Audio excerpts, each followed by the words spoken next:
Darkness clings to the walls of a narrow passage deep beneath the city of Rome. A single oil lamp flickers in a carved niche, its dim flame casting long shadows across the rough stone.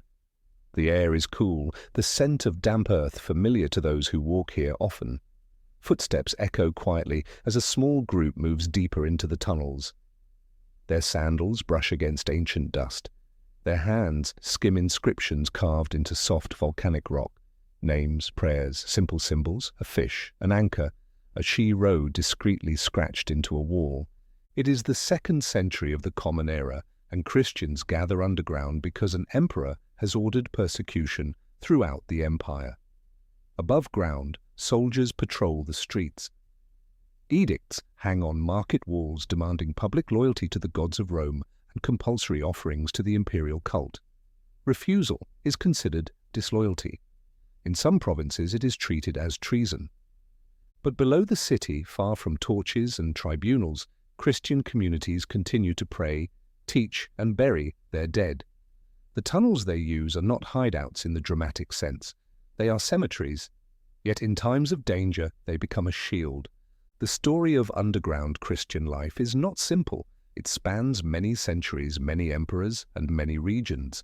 It includes the carefully dug catacombs beneath Rome and the vast stone cities carved under volcanic plateaus in Cappadocia. Both places formed in different ways responses to pressure, violence, and the need for safety. To understand how these spaces took shape, it helps to return to a time when Christians were still a small movement within the empire, scattered among cities, speaking many languages, and viewed with deep suspicion by local authorities. Persecution in the Roman world did not erupt all at once. It grew in pulses. Some were local, triggered by unrest, famine, or rumors. Others came directly from imperial policy. One of the earliest empire-wide actions occurred under an emperor who demanded public sacrifices as a demonstration of loyalty. His decree required every person to present themselves before a magistrate, perform a simple religious rite, and receive a certificate confirming compliance. For many Romans this was routine. For Christians it was a crisis. They could not offer sacrifices to the gods of the empire. Refusal meant arrest, confiscation of property, and sometimes death. Crowded prisons, according to later accounts, filled with those who refused. But even before empire-wide commands, earlier local crackdowns had already shaped Christian behavior. Some governors questioned believers, attempting to determine whether this movement was a political threat. Some executed those who refused to recant.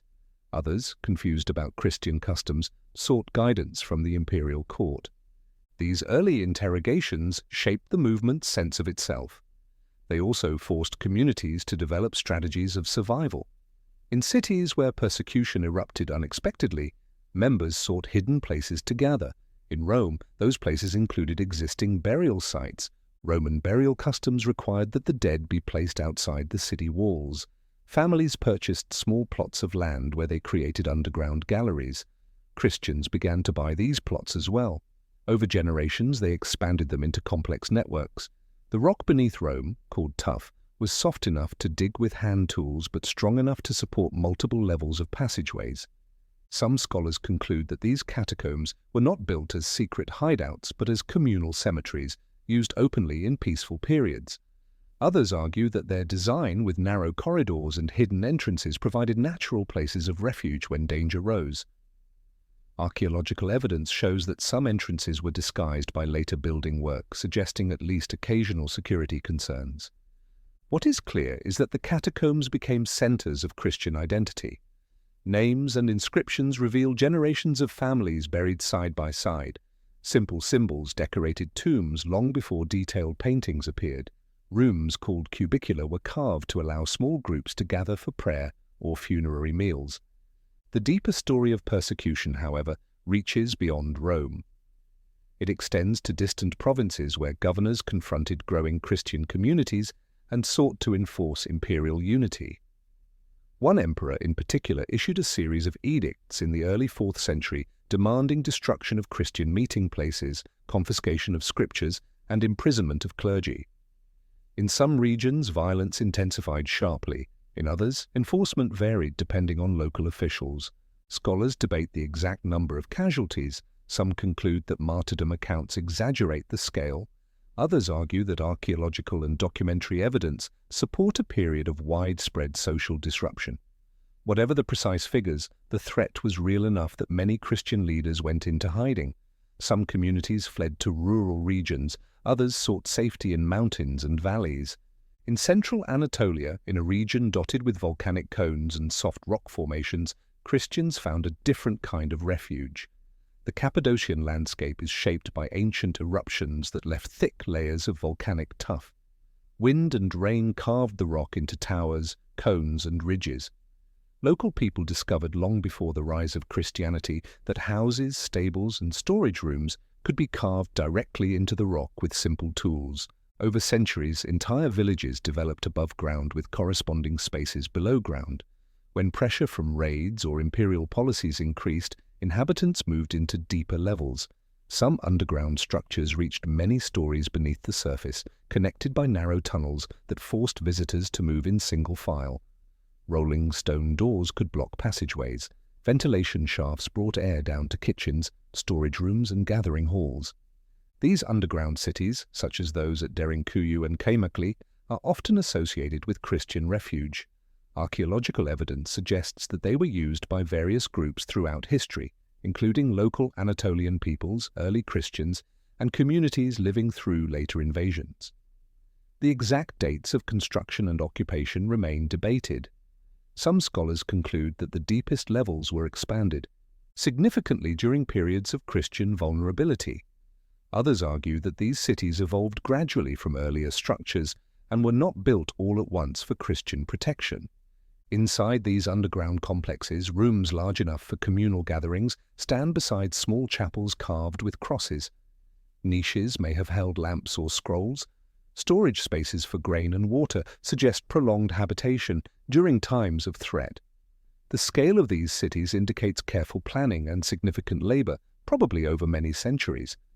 Returning to Rome, the catacombs continued to grow during times of both peace and danger. Christian art within them developed from simple symbols to detailed frescoes depicting biblical scenes, shepherds carrying lambs, and figures with outstretched arms in prayer. These images reveal not only religious identity but also contact with broader Roman artistic styles. Guides who led visitors through the catacombs in later centuries recorded traditions about martyrs buried in certain chambers. Some of these identifications are historically reliable. Others reflect later devotional memory rather than contemporary evidence. Archaeology helps distinguish between the two by analyzing inscriptions, grave goods, and layers of construction. Throughout the 3rd and early 4th centuries, Christian communities across the empire continued to navigate shifting political pressures. In some cities, believers held public office and interacted normally with non-Christians. In others, local hostility flared into arrests and executions. The empire was vast and diverse. Enforcement depended heavily on local conditions. The turn in Christian fortunes happened after a series of civil conflicts within the empire. One emperor, seeking support from various groups, issued a proclamation granting tolerance to Christians and restoring seized property. The result was a dramatic transformation in Christian public life. Churches could build openly, bishops could gather in councils, the catacombs remained in use but gradually shifted from active cemeteries to pilgrimage sites. Yet the underground spaces continued to shape Christian memory. Pilgrims walked the tunnels, touching inscriptions, praying at tombs, and recalling stories of steadfastness under persecution. Artists carved sarcophagi with scenes of deliverance, such as the 3 men in the fiery furnace or Daniel in the lion's den, symbols of protection during hardship. In Cappadocia, the underground cities did not disappear when the empire became more tolerant. They evolved into monastic refuges and defensive shelters during later centuries. Frescoes painted in cave chapels reveal layers of Christian life long after the original periods of persecution. Figures of saints, angels, and biblical scenes cover walls shaped by earlier generations. These sites also reflect regional diversity. The Christianity of Cappadocia, shaped by Greek language and local traditions, differed in tone and practice from communities in Rome or North Africa. Underground life expressed those differences in architecture, art, and communal organization. Examining these spaces reveals the everyday realities of communities under pressure. Oil lamps on shelves, bread ovens carved into stone, narrow stairways linking one level to another, wells reaching groundwater deep beneath the earth. These details reflect practical responses to danger. Some scholars conclude that underground worship during intense persecution was relatively rare, used only when absolutely necessary. They argue that most Christian practice remained above ground except during specific crises. Others propose that underground spaces played a consistent role in shaping identity, creating a sense of belonging that persisted even when persecution eased. What all agree upon is that the underground cities of Cappadocia and the catacombs of Rome reveal the creativity of communities facing external threats. They transformed landscapes to protect themselves, their families, and their traditions.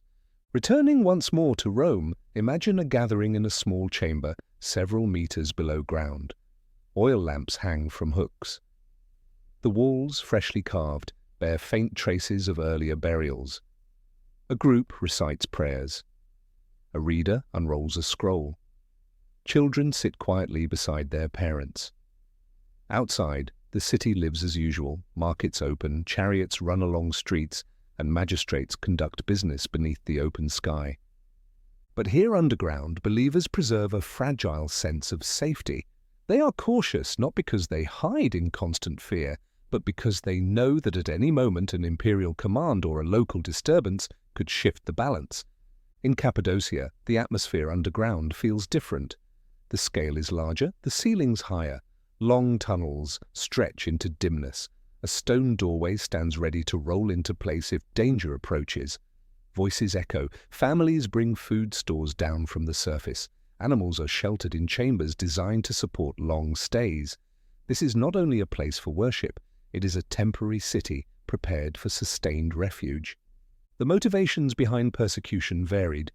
Some emperors saw Christians as disloyal for refusing public sacrifices. Others worried that the movement weakened traditional Roman values. Some local officials reacted to social tensions, accusing Christians of causing misfortune by displeasing the gods. Yet in many places, long periods passed without any persecution at all. This ebb and flow shaped Christian strategies. Communities adapted to survive both danger and peace. Underground spaces served not only as shelters, but as places where identity could be shaped away from public scrutiny. Children grew up hearing stories of endurance.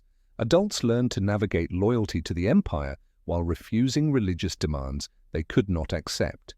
Inscriptions from the catacombs reveal a range of experiences. Some offer simple statements of faith, others mention violent death.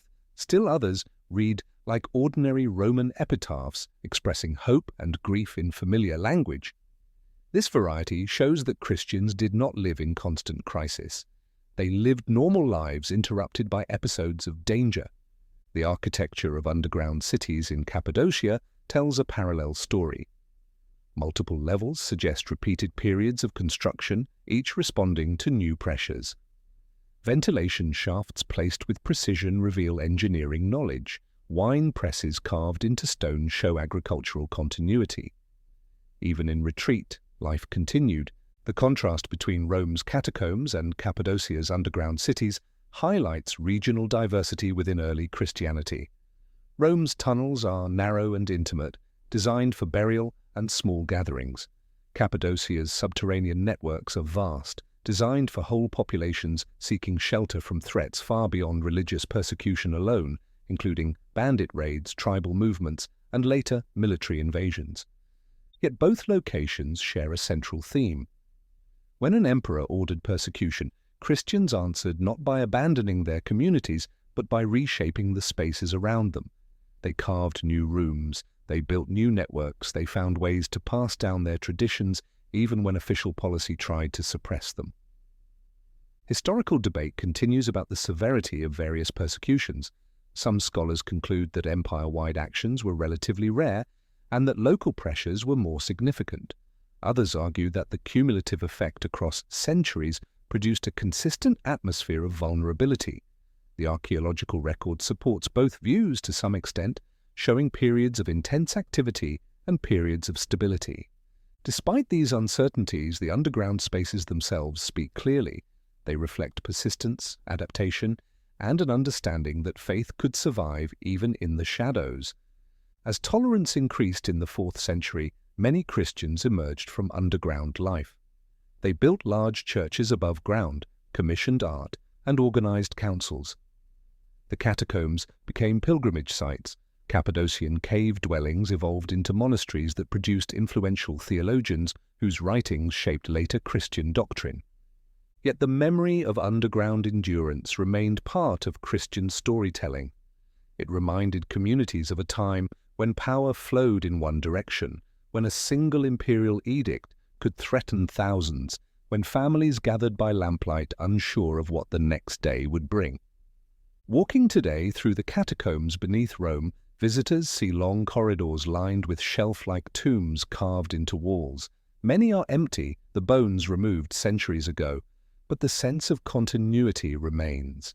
Names, scratched in Latin and Greek, some in very simple handwriting, testify to lives lived quietly, sometimes under pressure. In Cappadocia, exploring the deep levels of an underground city reveals the immense scale of human effort. Passages twist downward into the earth, air shafts rise toward daylight far above, carved chapels bear worn crosses. Storage rooms hint at long periods when entire communities might have depended on the safety of the underground world.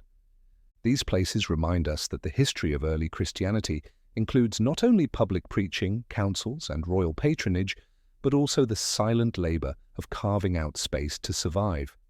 The underground cities and catacombs show how communities adapted to forces larger than themselves. They preserved memory through stone and inscription, through tunnels and chambers, through the careful passing on of stories. The narrative of persecution is complex. It includes imperial politics, local rivalries, legal debates about loyalty and sacrifice, and the practical needs of everyday life. It is not only a story of victims and oppressors, but of communities making choices with limited options. What remains undeniable is that when emperors ordered persecution, Christians found ways to endure. Some stood openly and faced trial. Others hid in cellars, caves, or rural villages. Many gathered underground, either in the structured catacombs of Rome or in the expanded cave systems of Cappadocia. The underground spaces themselves became part of their identity. They offered protection, but they also shaped imagination. They created a sense of being a people set apart, not by luxury or power, but by perseverance. And this story opens pathways to further questions. How did these underground traditions influence later monastic movements? How did memory of persecution shape Christian attitudes toward power once the empire embraced Christianity?